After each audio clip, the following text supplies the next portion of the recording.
Estudo lançado na última semana mostra como o teto de gastos e outras reformas neoliberais instituídas no Brasil nos últimos 5 anos atacaram direitos sociais e ampliaram as desigualdades.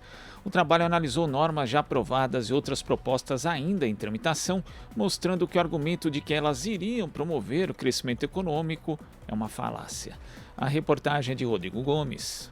Desde 2016, quando um golpe derrubou a presidenta Dilma Rousseff do PT, o Estado brasileiro vem sendo alvo de várias reformas, sob a alegação de criar empregos e promover desenvolvimento e crescimento econômico. Mas longe de entregar o prometido, o que as reformas conseguiram até agora foi destruir os avanços nas áreas sociais conquistados nas últimas décadas, além de precarizar os serviços públicos, reforçando as desigualdades. É o que mostra o estudo Não é uma crise, é um projeto, os efeitos das reformas do Estado entre 2016 e 2021 na educação, produzido pela Campanha Nacional pelo Direito à Educação, com apoio da Organização Internacional ActionAid, entre outras organizações. O documento demonstra como as reformas liquidam na prática com direitos estabelecidos e fazem parte de uma agenda ampla, combinada e complementar, como explica a coordenadora do estudo, Vanessa Pipines.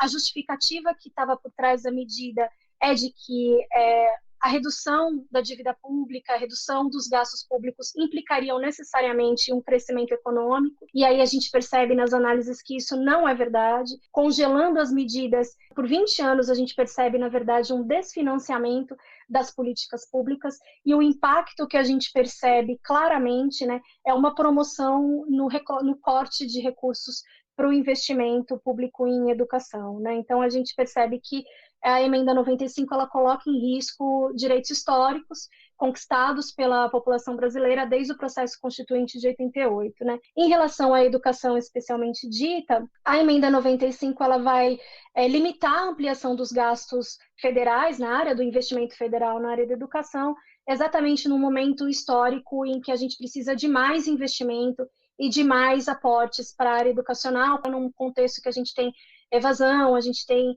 uma série de questões que afetam as e os estudantes brasileiros. Entre as reformas analisadas estão as emendas constitucionais do teto de gastos e do controle das despesas públicas, e a reforma trabalhista. Também são analisados os impactos de propostas ainda em tramitação, como a reforma tributária, a reforma administrativa e a proposta de emenda à Constituição número 13 de 2021, que permite o descumprimento do piso mínimo de investimento em educação. O estudo demonstra que as medidas estudadas não promoveram crescimento econômico, geração de emprego ou distribuição de renda, além de piorar muito a oferta de serviços públicos. A coordenadora da campanha, Andressa Pelanda, destaca que as atuais reformas que se procura implementar no Brasil são uma continuidade do Consenso de Washington, criado nos anos 1990, que já é mundialmente reconhecido como uma agenda falida, mas que ainda encontra defensores apaixonados no Brasil. Justamente a gente superar essa crise e suplantar, né, esse cenário de instabilidade global e também para poder fortalecer os direitos humanos e superar a crise de Covid-19, a gente precisa fortalecer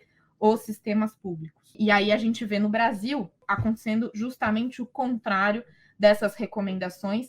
O próprio Escola de Chicago fez um meia-culpa, né, diante do Consenso de Washington e reconheceu o FMI e vários desses que promoveram essa agenda de reformas globais reconheceram que elas não servem porque elas desestruturam os estados, desestruturam as democracias, desestruturam as bases de direitos. Então, os próprios ultraliberais, né, que construíram essas reformas reconheceram que não era o caminho. E no Brasil, a gente tem o governo Bolsonaro deixando cortes e mais cortes, o mais recente, o absurdo corte no CNPq, também na área de educação, o teto de gastos, justamente na contramão de todas essas recomendações internacionais, também nacionais, de como superar essa grande crise global e agora nacional. E isso acontece muito porque o nosso ministro da Economia, Paulo Guedes, estudou, inclusive, na Escola de Chicago, durante esse período da formulação das reformas do Consenso de Washington, mas ele não se atualizou, né, parece, e ele não está nem um pouco preocupado com os direitos humanos.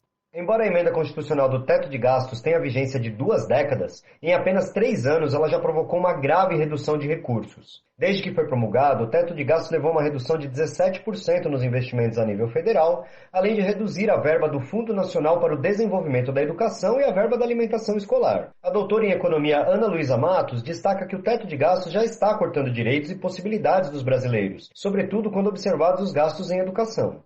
A gente observa, então, que essa emenda ela já está em ação, ela já está cortando direitos e cortando possibilidades por exemplo, colocando em risco o Plano Nacional de Educação. Em 2015, o investimento do nosso PIB em educação era de 6,5%. Estava próximo aí do que a gente esperava na meta 20 do Plano Nacional de Educação, de chegar até 2019 a 7% do PIB. Contudo, a partir de 2016, aí a gente teve a queda desse valor investido. Em 2019, a gente contou com 5,6%, muito abaixo do esperado e muito abaixo do esperado para o final desse processo de 2024, né? O teto dos gastos também, ele trouxe uma redução orçamentária da União no Fundo Nacional de Desenvolvimento e Educação. Em 2012, a gente estava chegando a um valor, uma complementação da União de 14,4 bilhões. Somente no período de 2018 e 2019, a gente teve uma queda aí de 3,2 bilhões. Então, são quedas que estão acontecendo em orçamento em uma grande escala, né? Muito mais rápido do que esperado. O estudo completo pode ser acessado no site da Campanha Nacional pelo Direito à Educação, campanha.org.br. Rodrigo Gomes, Rádio Brasil Atual e TVT. Você está ouvindo Jornal Brasil Atual. As notícias que os outros não dão.